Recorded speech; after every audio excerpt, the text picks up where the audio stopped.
Hi, y'all. I wanted to check in with everyone and let you know that Dating with Diagnosis is growing every day, and I'm very grateful for everyone who became a member and is supporting and following and posting and sharing and contributing to the project and the movement. I think that's really dope, and I want to thank y'all. So in this video, I want to talk about what is Dating with a Diagnosis. What is the Dating with a Diagnosis group about? Dating with a Diagnosis is a question. How does relationships affect your recovery? And do they affect your recovery in general? So one thing about the Facebook group is it's not focused on finding a date or a partner, but the group is to share experiences of good and bad relationships within your life, your bondings, like your parents, your children, your partners, your spouses, your companions, your friends, things like that. So in life, it's important to be somewhat societal, even if you have to refocus your energy on what that looks like for you. Some people can forgive their parents for hurt and traumas. Some people can forgive their spouses for hurt and traumas. Some people can forgive and stay, and some people can forgive and let go. So some things in the group, people may share about their experience with battling loneliness, not having a significant other or spouse, or the loss of a significant other or spouse, and how that affects them. Another thing we discussed in the group is different vlog posts and articles that are geared toward trauma information and about resources, and just to identify that we're not alone. It's created to influence self-realization and awareness, to identify ourselves separate from our illness in non-clinical language. Clinical language would be like, I feel depressed. But human language would be like, I feel sad, I feel unmotivated. Other ways to describe depression. Using human language is very important when expressing yourself when you have a diagnosis, because people can relate to sadness. People can relate to unmotivated, undriven moments, things like that. People can't always relate to the word depression. It's such a big word. It's clinical. It's what doctors use.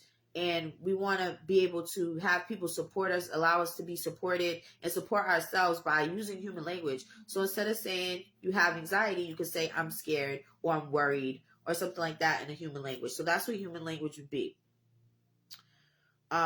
We do that. We identify ourselves in our flaws and our strengths and our growth, so that we can foster better relationships around us. If you don't know yourself and you don't know what hurts you, what bothers you, what triggers you, welcome viewer, it can be like hard to have somebody help you. Put it this way. When you go to the doctor, to receive help, and you go to the doctor to receive medication and treatment. The doctor does not know what is going on with you unless you tell them what your symptoms are. So you knowing your symptoms better advocates for you to get support in what you need treatment for. Does that make sense? So this is what dating with a diagnosis really is about. It's not just for people with mental health. It's for people with diabetes, with MS, with cancer, things like that are life altering. You want to surround yourself with people that can support you, and you want to understand what your symptoms are, and you want to understand what that means for you. People with the same diagnosis are not supposed to be treated the same, because our illnesses and our ailments are unique to our experience. So when I go through depression or anxiety, it looks different for somebody else who's going through it as well. They may want a person that's dealing with depression, or bipolar. They may be able to feel like they're conquering the world. They may can do everything they want to do, because it's called mania. It's like they want to get things done and stay motivated and stuff, but they're still in a depression. Then there's people who just can't get out of bed. There's people who just can't get up and go to work and things like that. So depression, bipolar, all these things could look different for people. MS could look different for certain people. Okay? So self-help books are around for dating. There are self-help books for mental health and recovery, like CBT, cognitive behavioral therapy, or DBT, I don't know the word. Well, behavioral therapy. So there's self-help books about that. One thing I noticed in reading and doing my studies is that in the NAAA 12 steps 8, 9, and 10 express we should be socially adequate. So step 8 would be, we made a list of all persons we had harmed and became willing to make amends to them all. So that would be like taking a step back and holding yourself accountable for things that, you know, the wrongs that you've done, holding yourself accountable for your character defects and your character flaws. Step 9 was, we made direct amends to such people wherever possible, except when to do so would injure them or others. So that's step 9. So we want to make amends with these people. We want to rebuild our trust with them, rebuild our respect for them and with them. And that's part of it. Step 10 is, we continue to take personal inventory, and when we were wrong, promptly admitted it. So in recovery, there are steps that are geared toward, welcome viewer, geared toward or related to dating. I mean, to making amends socially and having a social stature about yourself. Even if you decide to not deal with these people from your past, because one thing, a stressor or a trigger for people in recovery with addiction could be people, places, and things. And when you go into your recovery, you try to stay away from these people, places, and things that are stressors for you or may influence you or enable you to use or go back into bad, toxic behavior. However, it is important that we make amends and identify where we was wrong and try to connect with these people on a respectful level. It's like getting closure.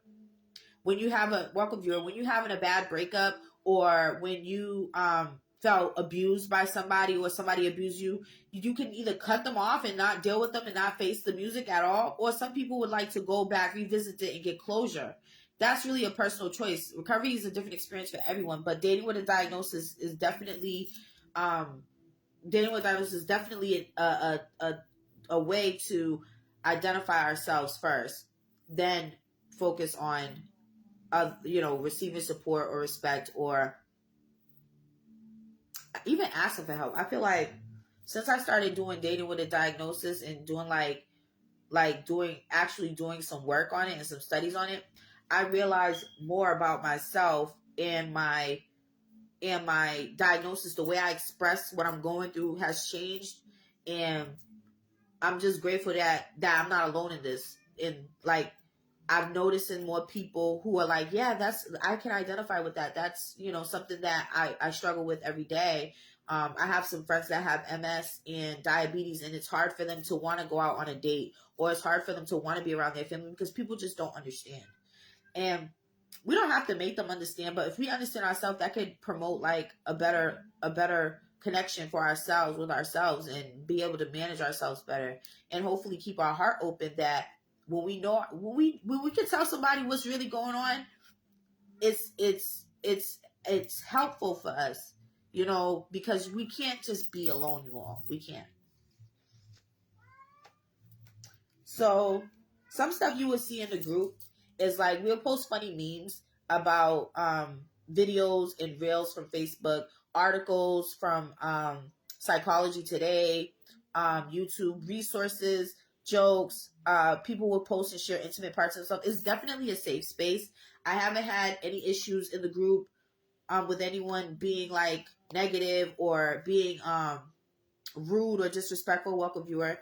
So that's a plus. And the group has started last year, and we already have 175 members. So that's good. And we're just growing and growing and growing. And I want everyone to feel free to invite anybody who can connect with the process and connect with the project, connect with the group. I encourage you to invite others to join us, because you may not have a diagnosis of anything, but you may know someone. Your mom is struggling with cancer. You want to know how to support your mom. You want to know how to meet her needs and show her that you care about her and love her. So this is a perfect group for that. Things like that.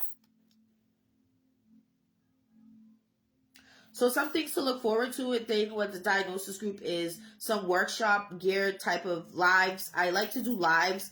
I don't really pre-record anything. I kind of use live to record stuff live. And I like that because it makes it more intimate, and I can speak from my heart and not sound automated and scripted. Excuse me. So one of the things I want to do is do more workshop geared, more structured moments for dating with a diagnosis. And I hope you guys continue to grow with us. I hope you guys continue to participate. And I'm very grateful.